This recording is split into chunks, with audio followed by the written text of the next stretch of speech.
যখন মৌচাকের কথা ভাবা হয় প্রথমে মাথায় আসে মধু, কিন্তু এর ভেতরে লুকিয়ে আছে প্রকৃতির এক অসাধারণ ইঞ্জিনিয়ারিং আর অবিশ্বাস্য এক সমাজ ব্যবস্থা। তো আজকের এই সফরে আমরা ঠিক কি দেখব? দেখব কেন এই মৌমাছিরা এত জরুরি, তাদের চাকের ভেতরে আসলে কি চলে, কেমন তাদের সমাজ, আর তারা নিজেদের মধ্যে কিভাবে কথা বলে তাদের সেই গোপন ভাষায়। তাহলে চলুন শুরু করা যাক। প্রথমেই জেনে নিই এই ছোট্ট পতঙ্গগুলো আমাদের খাদ্য শৃঙ্খল আর পরিবেশের ভারসাম্য রক্ষায় ঠিক কী ভূমিকা রাখে। আর এই গুরুত্বটা কিন্তু তাদের তৈরি করা মিষ্টি মধুর থেকেও অনেক অনেক বেশি। হ্যাঁ, মৌমাছি মানেই তো মধু, তাই না? বেশিরভাগ মানুষ এটাই ভাবে। কিন্তু সত্যি বলতে ওটা তো গল্পের কেবল শুরু। তাহলে আসল কারণটা কি? কি তাদের এতটা অপরিহার্য করে তুলেছে? এর উত্তরটা হলো তাদের অনেক রকম অবদানের মধ্যে। মানে ওরা আমাদের শুধু মধু বা মোমের মতো দারুণ সব জিনিসই দেয় না, তার চেয়েও বড় কাজটা করে। ওরা হলো প্রকৃতির পরাগরেণু বাহক। এক ফুল থেকে আরেক ফুলে ঘুরে বেড়ানোর সময় তারা আমাদের এই পুরো গ্রহটাকেই সতেজ আর সবুজ রাখে। আমাদের খাবার, আমাদের পরিবেশ, সব কিছুর ভারসাম্যই কিন্তু তাদের এই কাজের উপর নির্ভর করে। এই ছবিটা দেখলেই ব্যাপারটা পরিষ্কার হয়ে যায়। এটাই তাদের সবচেয়ে গুরুত্বপূর্ণ কাজ, পরাগায়ন।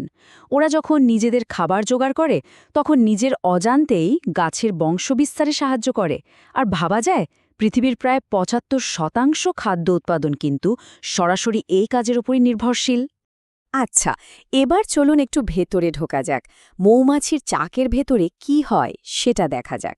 মানে আমরা এখন তাদের বিশ্বজোড়া প্রভাব থেকে ফোকাসটা সরিয়ে আনব একটা মাত্র চাকের ওপর। হাজার হাজার মৌমাছি মিলেও কিন্তু এটা একটা শরীরের মতো কাজ করে। বিজ্ঞানীরা একে বলেন সুপার অর্গ্যানিজম। তবে একটা মজার ব্যাপার আছে, সব মৌমাছি কিন্তু ওই পরিচিত কাঠের বাক্সে থাকে না।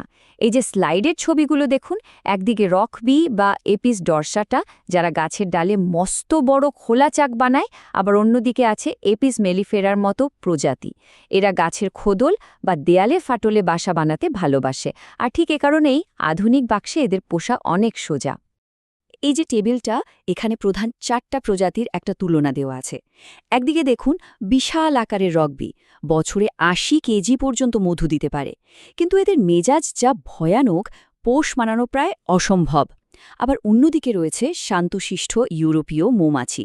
আজকের দিনে সারা পৃথিবীতে আধুনিক মৌমাছি পালনের মূল ভিত্তি হল এরা। তো চাকের গঠন তো বোঝা গেল, এবার চলুন এই সমাজের সদস্যদের সাথে আলাপ করা যাক।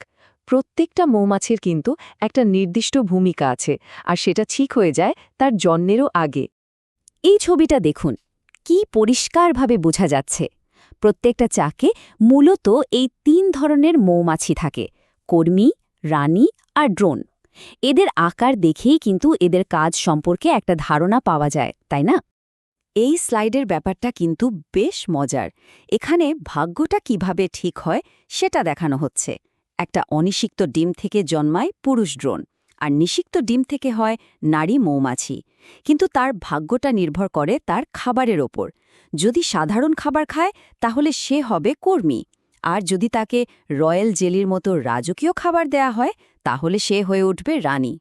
আর এই রানী হল পুরো চাকের কেন্দ্রবিন্দু, সেই একমাত্র মা।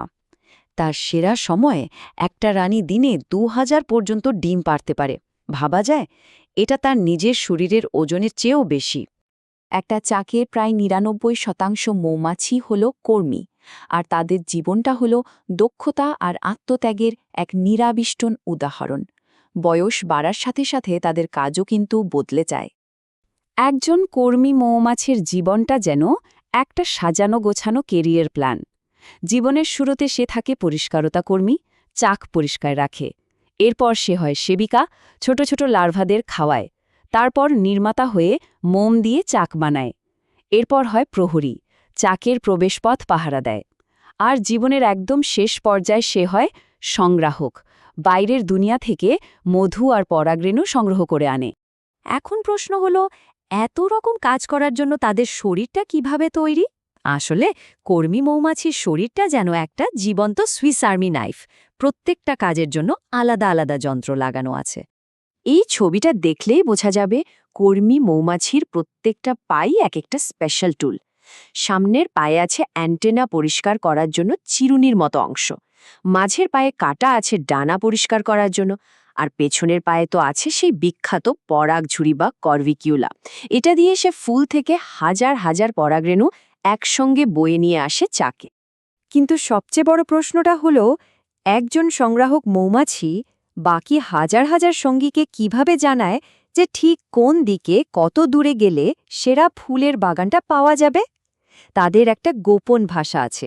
খাবার যদি খুব কাছে হয়, ধরা যাক ১০০ মিটারের মধ্যে, তখন স্কাউট মৌমাছি একটা সাধারণ গোলাকার নাচ নাচে। এটা দিয়ে সে বোঝায় যে খাবার কাছে আছে।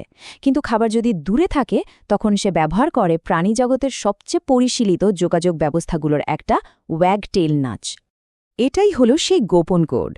চাকের ঘুটঘুটে অন্ধকারের মধ্যে মৌমাছিটা সোজা ওপরের দিকটাকে সূর্যের অবস্থান হিসেবে ধরে নেয়। এরপর সে তার শরীর কাঁপিয়ে একটা নির্দিষ্ট অ্যাঙ্গেলে নাচতে থাকে। আর এই অ্যাঙ্গেলটাই হল বাইরের জগতে সূর্য আর খাবারের উৎসের মাঝের কোণের হুবহু সমান। কি অসাধারণ একটা ব্যাপার, তাই না? এটা আসলে পুরোটাই জ্যামিতির খেলা। নাচের কোনটা বলে দেয় কোন দিকে যেতে হবে, আর সে কতক্ষণ ধরে শরীরটা কাঁপাচ্ছে বা ওয়াগেল করছে সেটা দিয়ে বাকিরা একদম নিখুঁতভাবে দূরত্বটা বুঝে যায়। মানে এটা যেন নড়াচড়ার মাধ্যমে আঁকা একটা জীবন্ত ম্যাপ। একজন কর্মীর ব্যক্তিগত টুল কিট থেকে শুরু করে পুরো সমাজের এই জটিল যোগাযোগ ব্যবস্থা পর্যন্ত সবকিছুই প্রমাণ করে যে মৌমাছির সমাজ কতটা সুসংগঠিত আর কার্যকরী। আর সব শেষে মৌমাছির এই সমাজ আমাদের একটা গভীর প্রশ্ন নিয়ে ভাবতে বাধ্য করে। যদি এই ছোট্ট একটা পতঙ্গ সহযোগিতা, আত্মত্যাগ আর নিখুঁত যোগাযোগের মাধ্যমে এতটা সফল একটা সমাজ গড়ে তুলতে পারে, তাহলে আমরা মানুষরা তাদের কাছ থেকে কি শিখতে পারি?